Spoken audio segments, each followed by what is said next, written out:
In today's video, I'm going to teach you how to make an element sticky in your web design project.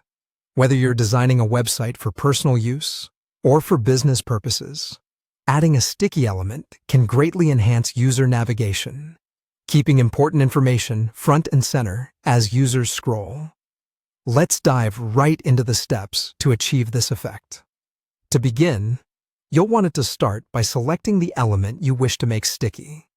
This could be a navigation bar, a call to action button, or any section you find crucial for ensuring that users have easy access as they scroll through your page. Simply click on the section and it should become highlighted in your editor. Once you've selected your element, the next step is to open the inspector. You can typically find this feature by clicking on the Open Inspector icon located at the top right corner of your editor.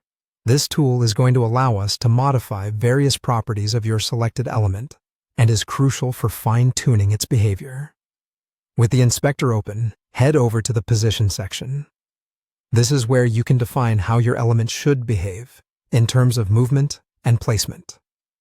From the Position Type drop-down menu, you'll need to select Sticky. This setting ensures that your element will remain visible on the screen as users scroll, sticking to the designated area you choose. In the next step, decide whether you want your element to stick to the top or the bottom of the page by selecting the appropriate option. If you're looking for that classic sticky navigation bar effect, you'd typically choose top. However, if you want to anchor something to the bottom, like a footer or a persistent call to action, bottom would be more appropriate. At this point, you might want to consider whether or not you want to include an offset. While this is completely optional, adding an offset can be useful for creating a bit of space above or below your sticky element when it locks into place. Simply enter the desired value in the offset field, and it will create the cushion space required.